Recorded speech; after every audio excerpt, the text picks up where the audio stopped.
Palakpakan po natin ating Panginoon. Glory to God. Glory to Jesus. Purihin ng Panginoon. Kaugnay po dun sa nabanggit na rin ni Pastor Ray yung talata sa Isaiah, mga kapatid, chapter 25. At nabanggit ni Pastor Ray na tayo po ay malaya ng mga kalapit sa Panginoon dahil tayo po ay napatawad na sa ating mga kasalanan. Amen? At yan ang dahilan kung bakit sinabi ni Paul sa mga taga-Hebrews, none shall teach them his brother, his neighbor, none his brother, saying, know the Lord. Know the Lord. Know the Lord. Wala daw magtuturo. None shall teach. Walang magtuturo sa kanila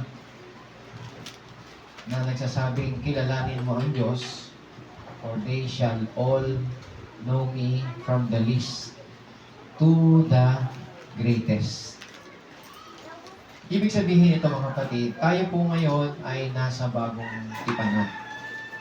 Yung mangangaral, aklat ng mangangaral, yun ay si Haring Solomon, na pinag-aralan niya lahat, ginamit niya yung kanyang karunungan para maintindihan niya ang nangyayari sa mundo. Kaya sabi niya, vanity of all vanity. Walang saysay ang lahat ng bagay. Magpapakapagod ka, pero saan mapupunta yan? So because it is vanity, lahat, everything under the sun is vanity. Until Jesus came, nung dumating ating Panginoon Kristo dito mga kapatid, tinubos po tayo sa lahat ng ating mga pagkakasala. At this time, dito sa, kung titingnan natin ang bagong tipan or the new covenant, the old covenant is about the law, the new covenant is about grace. The old covenant is about the law of Moses, the new covenant is about the grace of our Lord Jesus Christ. Amen po? So, iyon po ang una na kailangang malaman natin, basically, para tayo ay magpatuloy sa Panginoon at para tayo magawa po natin na tayo po ay makapagbigay ng time sa pagbabasa sa aklat ng Biblia. Na alam natin yung lumang tipan at yung bagong tipan. At pinapaalam sa atin ng Panginoon na dito sa bagong tipan mga kapatid, at sabi niya, wala na pong magtuturo sa inyo. Wala na magtuturo sa inyo at magsasabi sa inyo na kilalanin mo ang Diyos, kilalanin mo ang Diyos, sapagkat lahat, sabi niya, lahat ay kikilala sa ating Diyos. Mula sa pinakamaliit hanggang sa pinakamalaki. It is an encouragement sa atin. Kasi pwede nating makilala ang Panginoon sa sarili nating pagsisikap. Kung matalino ka, magaling ka, maaari kang matuto, makilala mo ang Diyos, katulad ngayon mga kapatid, sa social media, maging sa government natin, maraming nangangarap ngayon, hindi ko sinabing, ang ibig ko sabihin dito mga kapatid, makikita nyo, maging mga abogado, politiko, pag natuto sila sa Panginoon, talagang matututo sila. Nalalag po, mga kapatid? Pero, under the new covenant, sabi ng Panginoon, wala nang magtuturo sa inyo. Sapagkat kayo mismo, kasi yung word doon, mga kapatid, na know the Lord, yung know doon is by experience. Know doon, yung know the Lord, yung the word know, by experience or by your own effort na ikaw, pag-aaral ka, kikilalanin mo siya sa sarili mong sikap. Pero sabi doon, none will teach you. Wala na yun mga kapatid sa panahon ngayon na sasabihan ka pang kilalanin mo ang Diyos. Know the Lord, for all, sabi niya, for all shall know me. So yung know na yung isa, know the Lord, tama? The second know na binanggit doon, hindi na po yun know the Lord by experience. That is, yung know the Lord is you will know Him instinctively. You will know Him internally. You will have internal revelation about the Lord Jesus Christ. Why? It is because you are forgiven of all your sins. Kaya mahalaga na tayo ay nananampalataya o hindi basta pananampalataya, you believe that your sins are already forgiven. Because when you realize that you are forgiven of all your sins, that's the time, mga kapatid, na magkakaroon ka ng internal revelation. Internal revelation na walang magtuturo sa'yo sapagkat sa sarili mo, nagiging instinct na yun sa'yo, sa sarili mo, kikilala ka doon sa Diyos na nagpatawad sa kasalanan mo. Lalo mo siyang kikilalanin. Amen? Kaya wala na yung magsasabi pa sa'yo, hindi na. Sabi niya, all shall know me. All will know Him instinctively. All will have internal relationship, internal knowledge. Sa pagbabasa natin ng Bible, mga kapatid, iba po yung tayo ay natututo, gumagaling tayo. That is knowledge. Amen? But, ang kailangan natin is revelation knowledge. It's not the knowledge na natututunan natin because knowledge pops up. Kapag magaling ka sa Bible, pop up lang yun. Ibig sabihin, pwedeng yumabang ka, pwedeng magmalaki ka, dahil alam mo lahat ng sinasabi sa Bible. Amen po ba, mga kapatid? Pero iba po yung revelation knowledge. Nakatulad ng Panginoon, nung tanungin po niya si Peter, sabi niya kay Peter, Peter, sino ako sa mga tao? Ano ang pagkakilala nila sa akin? Tingnan nyo ha, nakita na nila si Jesus Christ, nangaral, nagpagaling, di ba? Pero tinanong ni Peter, ano sabi ng mga tao tungkol sa akin? Sabi nila, kayo po si Jeremiah. Isa po kayong propeta. Isa po kayo sa mga propeta. Sabi niya, meron po ba tumama? Wala, di mo ba? Sabi ng Panginoon kay Peter, ikaw Peter, sino ako sa iyo? Ikaw po.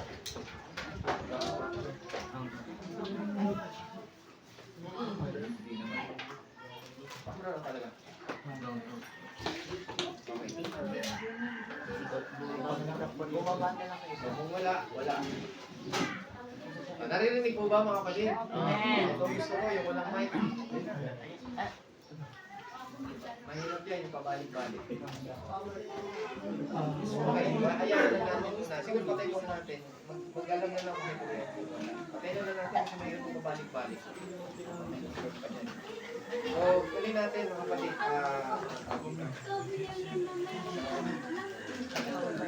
So, si Peter, mga kapatid, susundan niyo po ba ako sa sinasabi ko, si Peter? Ikaw, Peter, matagal mo na ako kasama. Ano ang pagsasabi mo sa akin? Sabi niya, ikaw po, Panginoon, ang anak ng Diyos ng buhay. Ikaw po ang Kristo. Tinukoy po siya, ha? Hindi siya propeta. Sabi niya, ikaw po ang Kristo. Pag sinabing Kristo, siya yung Isaya. Siya po yung darating. Siya po yung anak ng Diyos ng buhay. Ano sabi ng Panginoon kay Peter? Inacknowledge po ba siya na tama yung mabuti, galing mo? Hindi po siya sinabing ganon. Ang sabi ng Panginoon, na sabi mo yan dahil yan ay hindi flesh and blood, sabi niya. Flesh and blood has not revealed this to you, but my Father who is in heaven. Yun yung sinasabi. And upon this rock, sabi niya, upon this rock. Hindi po siya yung rock, mga kapatid, ha? Hindi po siya yung rock. Upon this rock. Ang tinutukoy niyang rock doon, mga kapatid, I will build my church. Ang tinutukoy niyang rock doon, yung revelation na tinanggap ni Peter. Sinasabi nila, magtatay tayo ng iglesia. Sino ang rock natin? Sino ang pundasyon natin? Si Peter. Hindi po. Isa lang po ang pundasyon. Walang iba ang ating pong Panginoong Jesucristo. Amen? So, yung sinasabi doon na, upon this rock, yung rock na tinutukoy doon, mga kapatid, is yung revelation knowledge. It was not revealed to you by flesh and blood, but my Father who is in heaven. Revelation po. Kapag hindi revelation, knowledge yung tinanggap mo, mga kapatid, you are just knowing the Lord. May nagsabi nga mga kapatid, it is one thing to know God. It is one thing to know God Himself. Ibig sabihin, magkaiba po yun. Maybe you know God, but you do not know God Himself. Ibig sabihin, yung God Himself, yung lalim mismo ng Diyos, yung kabuuan mismo ng Diyos. Maaaring alam mo ang Diyos makapangyarihan, ang Diyos may likha ng langit at lupa, siyang may gawa ng langit. Yes, that is God. But who is God Himself? Ano po ba mga kapatid? Amen. So, kayo lang nakapakinig, no? Palakpakan natin ang Panginoon. So, ulitin ko mga kapatid, ang kailangan ng tao is not just the Word of God. It's not just the knowledge. Mag-aral ka, kasabi niya, mag-aral ka ng Bible, mag-aral ka ng salita ng Diyos, pag-aralan mo ang Diyos, mga kapatid.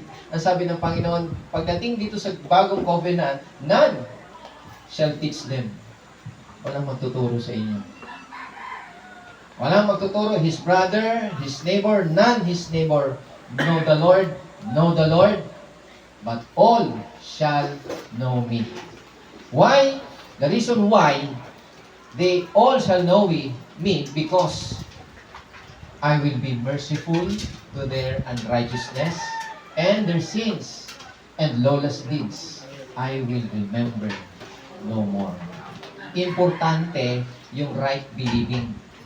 Right believing produces right living. Wrong believing will produce wrong living. Amen. And this is right believing. Yung naniniwala ka, hindi yung mananampalataya ka lang na may Diyos. Hindi. Naniniwala ka ba na ang Diyos nag-send ng anak dito? At yung anak niya dito, namatay para sa iyo, para tubusin ka sa iyong mga kasalanan. At nung tinubos ka sa iyong mga kasalanan, you will know Him. Dahil nakilala mo siya, naniwala ka na pinatawad ka na sa iyong mga kasalanan, ibig sabihin, pinatawad ka na nga. At ang sabi dito mga kapatid, I will be merciful for their unrighteousness. And their sins and their lawless deeds, I will remember no more. Ang Diyos hindi makakalimutin mga kapatid. But He will remember no more your sins. When was that? When Jesus died on the cross. All our sins, past, present, and future, remembered. All your sins. And when He died, after He died and rose again from the dead, ang sabi ng Panginoon, I will remember no more. Why? Because one time, inalala niya lahat ng ating mga kasalanan, simula umpisa hanggang sa dulo. Inalala niya lahat yun. At lahat ng kasalanan natin, hinatulan niya, hindi sa iyo, hindi sa akin, hindi sa katawang ito. Hinatulan niya lahat ng iyon sa katawan ng ating Panginoong Jesucristo. And He was pleased. That's why He raised Jesus from the dead. Para ipakita na God is pleased. And all our sins has been forgiven. Kaya sabi sa ni Paul, mga kapatid, kung hindi siya nabuhay, palatandaan lang yan na hindi pa po tayo napatawad sa ating mga kasalanan. But He rose again from the dead.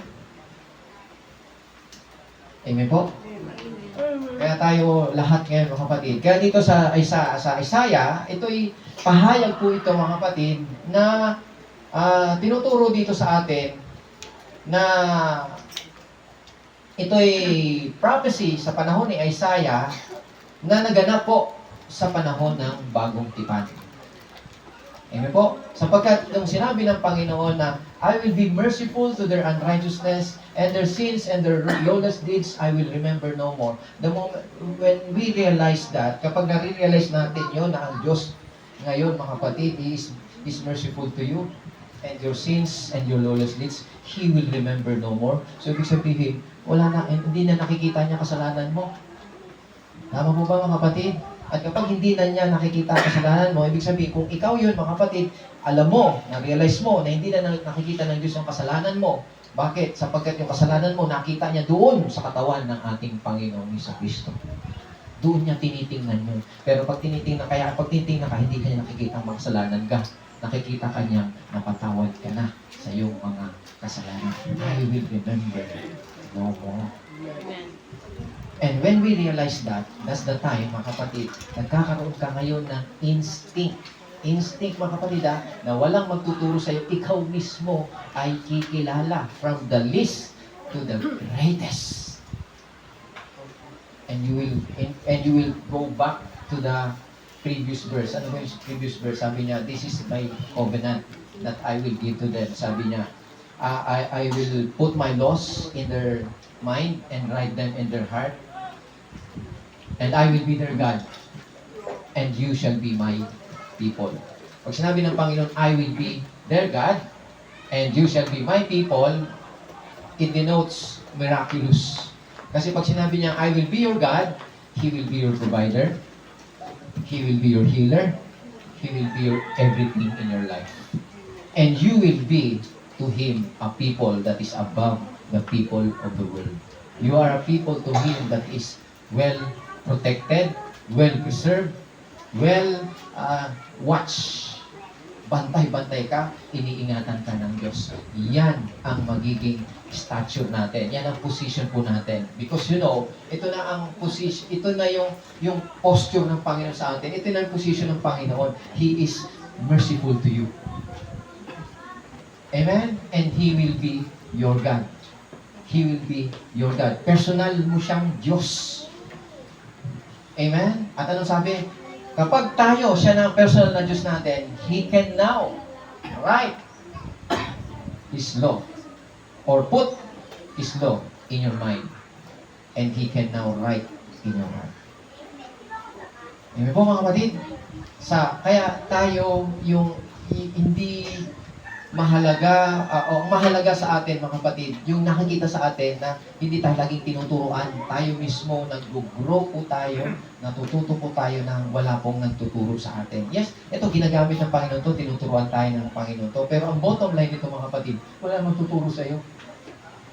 Maliwanag. Why? Sino magtuturo sa iyo? Ang ating Panginoong Kristo. Kaya nga tinuturuan tayo mga kapatid na gumamit ng Bible o magbasa sa Bible. Sapagkat I believe, mga kapatid, na bukod sa may nagtuturo sa atin, ginagamit ang tao, ang Diyos mismo ang tagapagturo po natin. Kapag pagbukas pa lang natin ng Bible, mga kapatid, ang Diyos na nagkikipag-usap sa iyo. Amen po? Everybody say amen? So, gusto kong tingnan natin to kasi sabi ko nga mga kapatid, tinuturo sa atin dito, itong mga panahon natin ngayon. Kaya sabi dyan, sa Isaiah chapter 25, it is a prophetic verse, mga kapatid, na tumutukoy po sa ating Panginoong Jesucristo.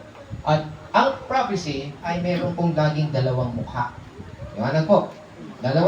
Two sides of the prophecy. Ano po yun? Katulad po nito mga kapatid, sa Isaiah chapter 66 verse 8, sabi niya, saan ka nakakita ng isang beses lang na ipinanganak? Saan ka nakakita na sa isang araw ipinanganak ang isang bansa? Amen? Sa 66 verse 8, ano po yung tinutukoy nun?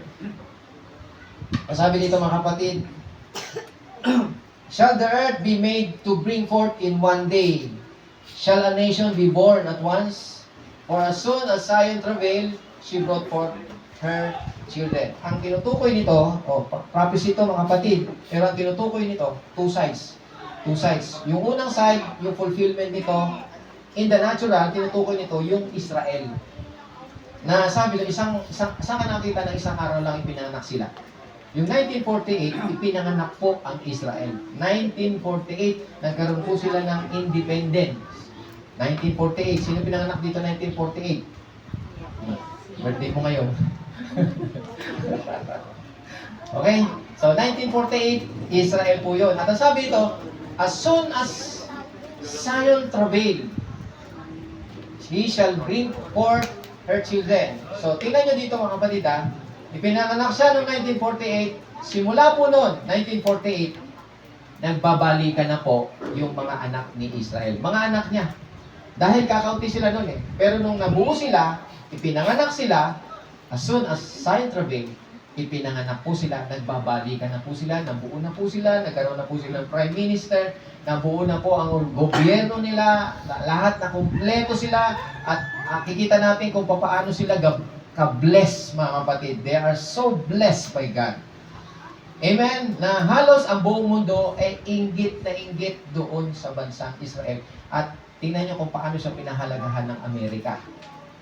Isang mayaman, powerful na bansa. Maliwanag po ba? So they are so blessed people.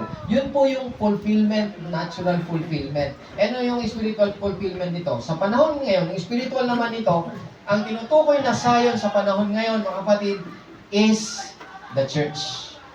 Maliwanag po? The church. Yan ang tinutukoy ngayon, tinatawag na Zion or Mount Zion. Kasi ang church, mga kapatid, when the church, as soon as the church travail, as soon as the church pray, she will bring forth a child. Makikita nyo ngayon, mga kapatid, as soon as the church pray for the souls, for the kingdom of God, men, the children of God will come forth. Kaya makikita nyo ngayon, marami ngayon mga Christians, born again, hindi po mga religyoso, mga kapatid kundi mga nakakakilala na sa Panginoon, dumarami na po ngayon. Why? As soon as the church pray for the soul to enter the kingdom of God, marami na pong pumapasok. Maliwanag po mga kapatid. Amen? So, yan po yung spiritual fulfillment. Kaya dito, makikita natin na maging si Paul nanalangin. Sa Galatians chapter 4:19, sabi niya, "My little children of whom I travail in birth again." The word travail in birth again, until Christ be formed in you. So, sa lahat ng sulat, kilala niyo po si Apostle Paul, yung sumulat ng 1/3 o 2/3 of the New Testament. Siya po yung tinutukoy dito, siya po yung sumulat ng 2/3 of the New Testament, yung mga letters po dyan, from Book of Romans hanggang po sa aklat ng Hebrews. It is known, it is said, na yan po ay sulat po ni Apostle Paul. Kaya pag binuksan yung Hebrew, si Paul po ang author po niyan. Maliwanag. Author na ginamit siya sa pamamagitan po ng Espiritu Santo, nagpahayag po sa kanya, kaya siya ang sumulat. Maliwanag po ba, mga kapatid? Amen? So sabi niya, sa lahat ng mga churches, kasi Galatians, Corinthians, church po yan. Ginawang libro, pero mga churches po yan. So, itong aklat ng Galatia, ito lang ang minention niya na I travail in birth again. I travail in birth again until Christ be formed in you. Tingnan nyo, mga kapatid. Sa Corinthian, ang dami ditong mga kasalanan, ang litaw na litaw. Pag binasa nyo ang aklat ng Corinthian, mga kapatid, nandyan yung mga pumapasok sa mga beer house, sa mga bars, no? Tapos yung nagsasaya ng walang katuturan, nandyan yung pangangalun niya, mga kapatid, pero hindi niya sinabi doon na I travail in birth again and again until Christ be formed in you. Hindi po niya yun sinabi. Doon, dito lang po sa Galatia natin mababasa yan, na bakit, ano bang meron sa Galatia? Kasi ang Galatians, yung church in Galatians, mga kapatid, ay dinidesert nila. Ibig sabihin, tinatanggihan nila, binabaliwala nila yung grace. Yung New Covenant, binabaliwala nila yung Covenant of Grace. Bumabalik po sila sa law. Amen. The law characterizes demand. You should not. You shall not. So, ini-introduce uli ng mga taga-Galatians yung law ni Moses sa buhay nila. Muli nilang ipinapasok, samantalang tinanggap na nila ang Ebanghelyo, yung grace ng Panginoon, tinanggap na nila, pero sa kabila ng mga kapatid, iniiwan na nila yon at ito ang binabalikan nila. Amen? Kaya sabi ni Paul, kaya sabi niya, again, I travail in birth again. Why? Yung first na nag-travail siya in birth, first travail in birth, nung hindi pa sila ligtas. Tama? So, ngayon, naligtas na sila. Nakayo po. Yung first travel niya in birth, naligtas po sila. Yes, naligtas sila. Pero ngayon, naligtas na kayo, sabi ni Paul, I travel again in birth. I travel in birth again until Christ be formed in you. So, ibig sabihin, parang sinasabi ni Pablo sa kanila, hindi ko alam kung ligtas na kayo o ano. I travel again in birth. Gusto ko ulit maligtas kayo. Hindi ko alam kung ligtas kayo kasi pinapasok niyo ulit ang law sa buhay niyo. Ano yung law? Yung law of Moses, yung command, yung commandments, yung demand. Everybody say amen? So, kaya nga, manawain natin mabuti ito mga kapatid kasi so, yun yung sa pagdating sa prophecy, kaya ito prophecy po ito, first is yung dalawang sides of the prophecy, natural and spiritual. Tama po? Wala na po ba mga kapatid? So, dito sa verse 7, buksan natin yung verse 7, dito, 25 verse 7, ito, nadaanan to kanina ni Pastor Ray. Verse 7, sabi, and he will destroy in this mountain the face of the covering cast over all people, and the veil that is spread over all nations. So, tingnan nyo dito mga kapatid. Ito yung time na ang lahat ng tao ay magto-turn to the Lord. They will turn to the Lord. Why? Because in this mountain, they preach the gospel of grace. So, yung Zion, kaya nga Mount Zion, kasi ang counterpart ng Mount Zion, anong counterpart ng Mount Zion? Is Mount Sinai. Mount Sinai is a place where the law was given. Mount Zion is a place where the Holy Spirit was given. Mount Sinai, when the law was given to Moses, 3,000 souls died. Mount Zion, when the Holy Spirit was given, 3,000 souls saved. They were saved. So in this mountain, this is Mount Zion.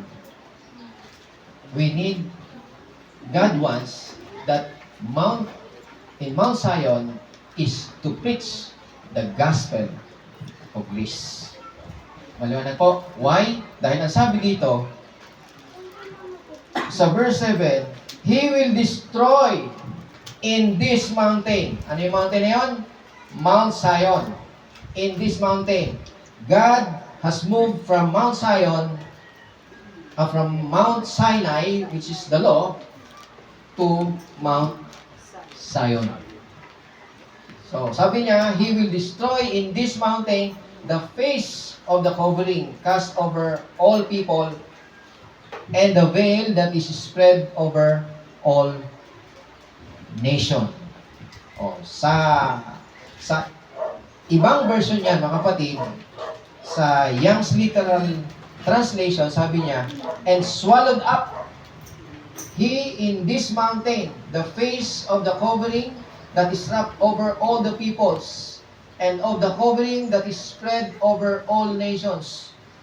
Pag sinabi pong covering, mga kapatid, pag tinignan natin to, sa prophetic fulfillment nito, ang tinutukoy nito is the time of the new covenant, na yung mga tao ay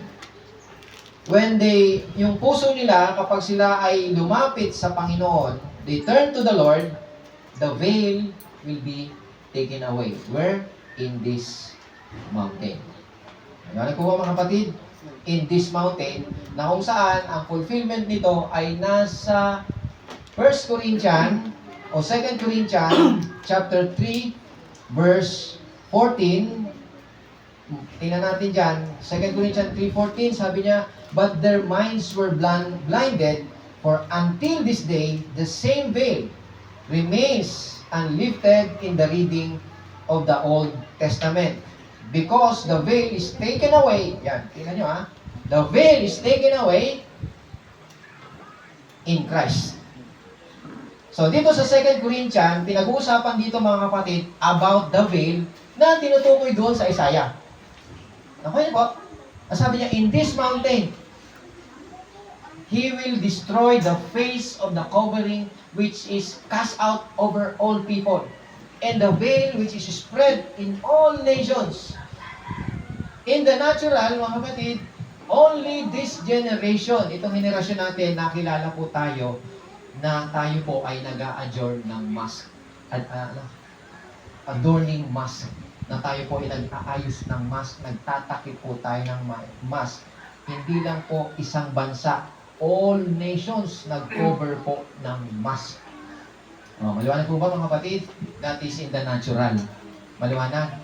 In the spiritual na bahagi ng fulfillment ng Panginoon, ibig sabihin, mayroon pong spiritual blindness. Nagkaroon po ng spiritual blindness.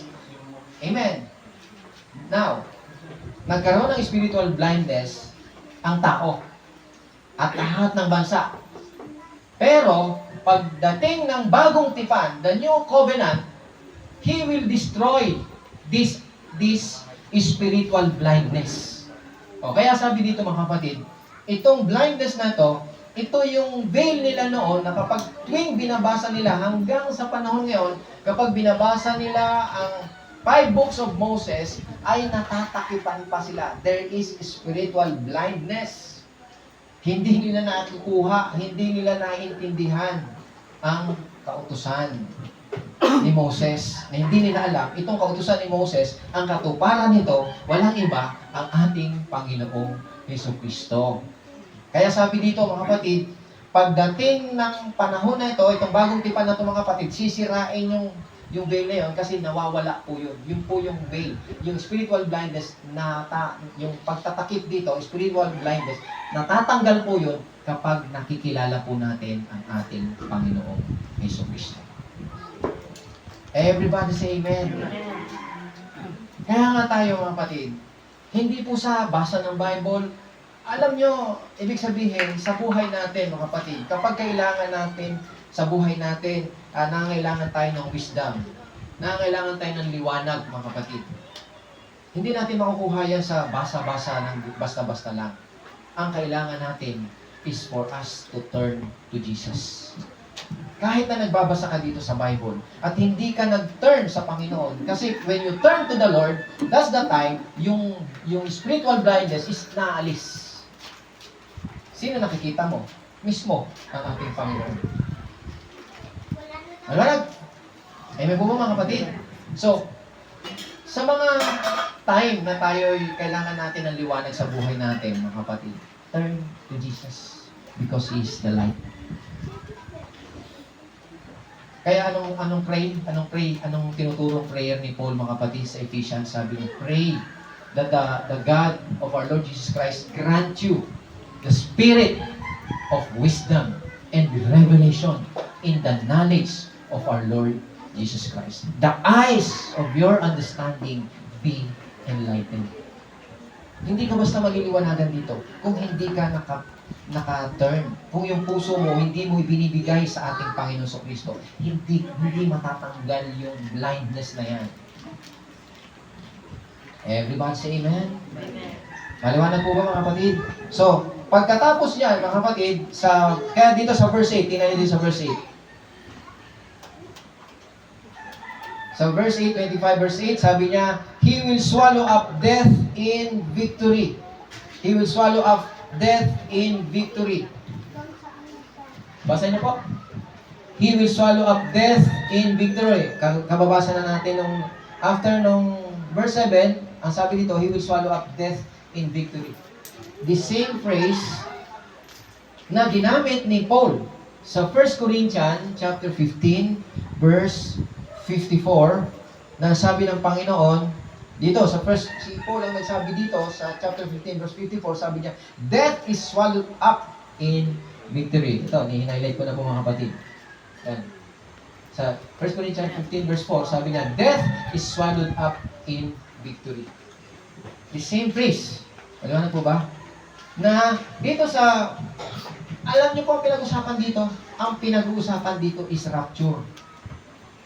Kasi pag alam natin, malapit na bumalik ang Panginoon, mga kapatid. Maliwanag po ba? Amen. Rapture is coming very, very soon. Ang pinag-usapan dito is rapture. Ano mangyayari sa rapture? He swallowed up death in victory. So, saan po yun mangyayari? Balikan natin yung verse 8 ng Isaiah. In this mountain. Maliwanag po? Amen po. Ibig sabihin, dito sa verse 8, ang pinag-uusapan dito is rapture. Ang binabanggit dito is rapture na binabanggit ni Paul. So sa madaling sabi mga kapatid, before this rapture ay mangyayari yung destroy the face of the covering. He destroys the spiritual blindness ng tao. Sinisira niya yung spiritual blindness ng tao. Sinisira niya yung veil. Lahat ng tumatanggap sa Panginoon ngayon. Kaya magugulat tayo mga kapatid ngayon. Kahit sino, mga kapatid, no? Kahit sino, basta nakilala nila ang Panginoon, na tatanggal po yung spiritual blindness nila. Lumalapit sila, natututo sila, at nagtitiwala sila sa Panginoon. Marami na ngayon ang mga churches na maraming pumapasok ng mga tao na nakakilala. Kumikilala, they turn their hearts to God. There are great multitude. Hindi man dito sa church na to nakikita natin mga kapatid. Tingnan nyo around you. Maraming mga magagaling na preacher ngayon, marangangaral ngayon mga kapatid. Na ang daming mga disciples, believers, ang dami na po.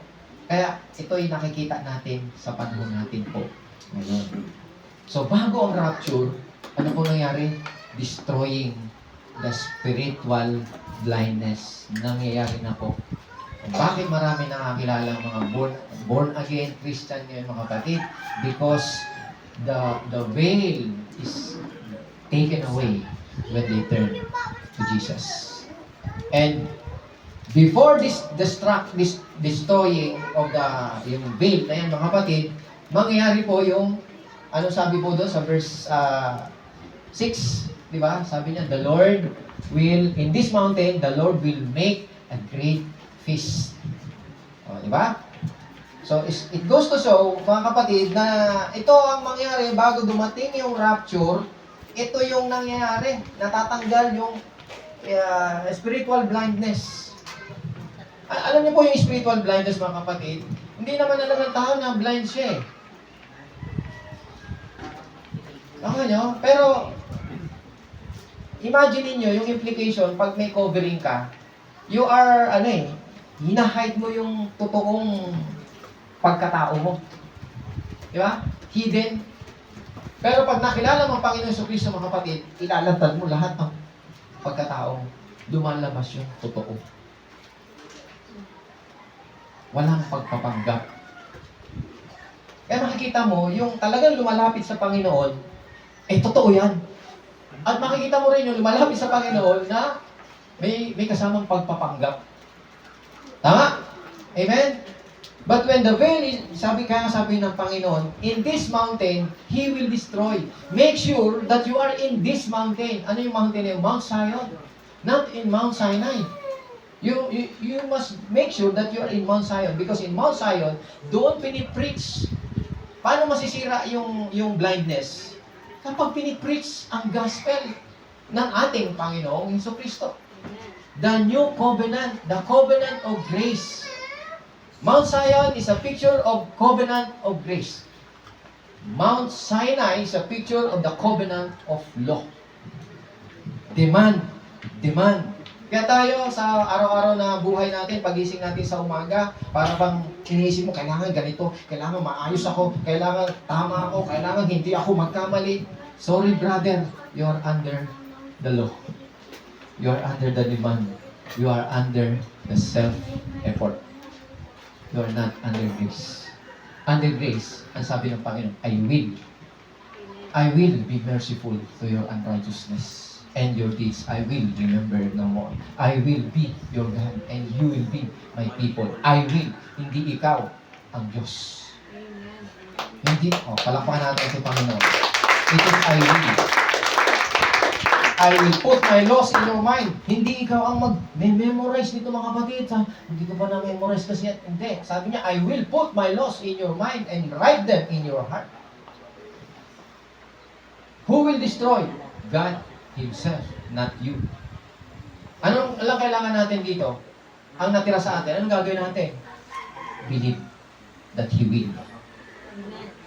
Believe He will do it in your life. So it's important. Yung believe natin. Without faith, it's impossible to please God. Without faith, you will not receive. Wala kang tatanggapin. Mapapagod ka lahat. Without faith nga eh. Because faith is the currency in heaven. Gusto mong kumain, pero wala kang currency pambili. Manunod ka na lang, maglalaway ka. Hindi mo makakain. Makikita mo, masarap. Naglalaway ka, alam mong masarap, pero hindi mo natitikman. Alam mong masaya, pero hindi mo natitikman ang tunay na saya. Everybody say amen. This is the word. Ito ang tinutukoy dito mga kapatid ka. Dito, kaya yung sinasabi dito, so bago po yun mga kapatid, bago yung pag-destroy, bago yung so mangyari ito before the rapture, which is nakikita na natin ngayon. At dito nga po sa verse 6 mga kapatid, sabi niya, bago po yung i-destroy niya yung veil, amen? Bago niya i-destroy yung face of the covering, anong mangyari? Sabi niya sa verse 6, and in this mountain, in this mountain shall the Lord of hosts, di ba? Verse 6, and in this mountain shall the Lord of hosts make unto all people feast of fat things. Tingnan, the word feast. Ano ba pag sinabing feast? Di ba? Pagsasaya yan, pag-i-enjoy, pag-celebrate. Yan. So, yun muna ang ginawa ng Panginoon. Bago po yung sisirain niya yung spiritual blindness, mayroon muna siyang gagawin. Ano yun? Feast. He will make a feast of fat unto all people, a feast of fat things, a feast of wines on lees, a feast of fat things of full of marrows of wines on the lees, well refined. Ngayon, tingnan muna natin pansinin muna natin yung the Lord of Hosts. The first time, yung Lord of Hosts na ginamit, kapansin-pansin na ginamit din po dito yung Lord of Hosts. Di ba? And in this mountain shall the Lord of Hosts. Alam niyo po mga kapatid, yung Lord of Hosts, pag ginagamit yan, ay may revelation ng Panginoon dyan. The first time na ginamit po yan, ni Hannah. Kilala niyo po si Hannah?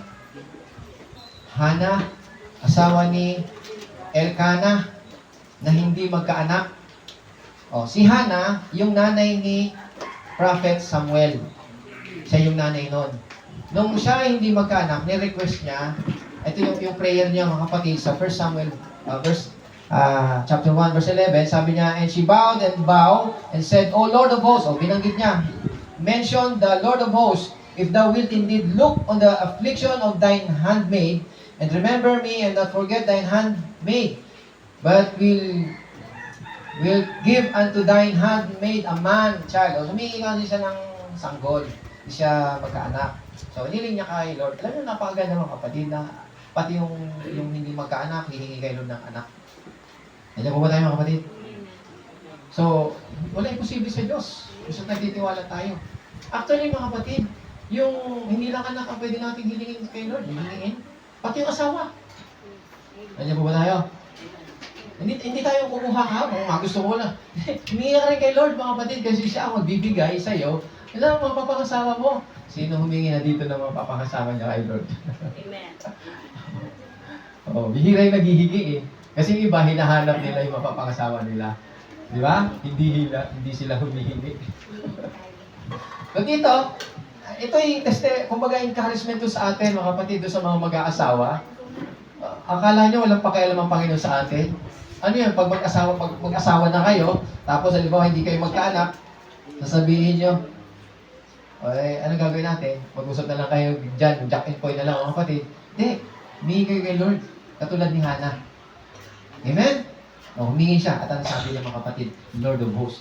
Minention niya yung word na, yung pangalan ng Panginoon, the Lord of Hosts. Lord of Hosts, at binanggit din dito mga kapatid yung Lord of Hosts. Sabi niya, the Lord of Hosts will make unto the people a feast of fat things. Unto the people. Lord of Hosts means, in Hebrew, yan ay Lord of the armies. Lord of the armies. Lord of the angel armies. Bakit binanggit yung angel armies? Doon pa lang sa pangalan niya mga kapatid, ma-realize mo na the Lord is the Lord of war. Amen? So, the Lord of war. So, ibig sabihin, meron itong idea dito sa, balik na tayo sa Isaiah, yung Isaiah, na binanggit doon, in this mountain, the Lord of hosts shall make unto people a feast of fat things. Binibigyan tayo ng idea dito na ang Diyos, the Lord of hosts, declares war. Is declaring war. Maliwanag po ba? So, bago mangyari yung rapture, merong mangyaring, ano po yun? Bago yung rapture, merong He will destroy the face of the covering. The spiritual blindness will be taken away, will be taken off. Amen? At maraming nakikita natin yan. Ito, kaya tayo nasa huling panahon ng mga kapatid yan, nakikita natin yan. It is taken off. Maraming nakakilala. Yung iba nakikilala na, ayaw lang nilang tanggapin na nakikilala nila ang Panginoon. Hindi, nakikilala na nila, kinakausap na sila ng Panginoon. Ayaw lang nilang pakinggan ng Panginoon, pero alam ko, kinakausap na sila ng Diyos. Ayaw lang nilang makinig. Bukas na ang isip nila, bukas na ang puso nila, pero ayaw nilang lumapit. Nandiyan po ba tayo, mga kapatid? Amen? And before that, to destroy the face of the covering, ito po mangyayari. He will make a great feast. So, ibig sabihin dito mga kapatid, God is declaring war. Now, this war, mga kapatid, makinig tayo, this war will be won not by fighting, but by eating. Bakit? Paano siya nag-declare ng war? Paano niya i-spread yung feast? Paano niya dineclare yung war? I-spread niya yung feast of fat things. Everybody say amen. Fat things. Alam niyo po ba yung fat things, mga kapatid? So, bago yan, gusto kong malaman natin ang larawan nito sa New Testament. He declares war and He makes a great feast. He spread feast on all people and on all nations. Fat things. Just like He mentioned sa Luke chapter 14, verse 16, nasabi ng Panginoon dito, then He said, si Jesus Christ ay may sabi, sa aklat ng Luke, a certain man gave a great supper and invited many. O, paliwanag ko ba? A great supper. Take note, mga kapatid, a certain man gave a great feast, a great supper. The supper denotes, bakit supper? Hindi tanghali, hindi umaga, hindi breakfast supper. Kasi supper, ito na yung, ibig sabihin, things are getting dark. We see, ang taas ng araw ngayon, but the things are getting dark. Sabi niya, darkness, in the last day, darkness will cover the earth, and deep darkness, the people. Darkness in terms of morality. You see, morality all over. Maging constitution, kaya ng palitan. Kung anong nakalagay sa constitution, kung anong pagbabago ang ginagawa. Samantalang dati, tahimik mga kapatid. Pag sinabi ko, wala na. Ngayon, ang lakas na ng loob. Yun po yung morality na, isang sign ng morality na bagsak na po. We are now darkness covering the people. Nadidil lang na, nakukonfuse na yung tao. Alin na ba talaga ang totoo? Alin na ba ang susundin natin? Saan na ba talaga tayo lalagay? Kung tayo laging nakatingin dyan mga kapatid, magugulo ang buhay natin. Kaya sabi ng Panginoon, turn to Jesus so that the spiritual blindness will be taken away. Amen. Ang pag-asa natin wala dito sa mundo. Ang pag-asa natin nandun sa langit. Nasa ating Panginoong Yesu Cristo. Amen po mga kapatid. So, last day. End of times po ito mga kapatid. Kaya nga supper, hindi sinabi ng Panginoon na may tao nagbigay ng great supper or great breakfast or great lunch. Hindi. Great supper. Nasa dulo na. Nasa end of time na. Amen po ba mga kapatid? Kaya itong Isaiah is end of time na to na in-spread ng Panginoon. And in the last field of evangelism, mga kapatid, is nandito rin sa chapter 14 verse 23 na sabi dito, then the master said to the servant, sino yung master dito? Yung nagbigay ng supper. Amen? Ang ating Panginoon sa Kristo. At sino yung servant dito? Is a named servant. Pag nagbabasa tayo ng Bible, mga kapatid, nababanggit yung mga servant, it is a picture or represents the Holy Spirit. Yan po ang Espiritu Santo. Unnamed servant. Kasi hindi niya hinahanap yung glory niya. Hinahanap, ang laging sinasabi niya ay yung glory ng Panginoon. Lagi siyang gino-glorify niya lagi ang Panginoon. Hindi niya gino-glorify yung sarili niya. Si Lord lagi ang gino-glorify niya. So sabi dito ng servant, mga kapatid, and the master said to the, so inutusan ng master yung kanyang servant, the Holy Spirit, sabi niya, go out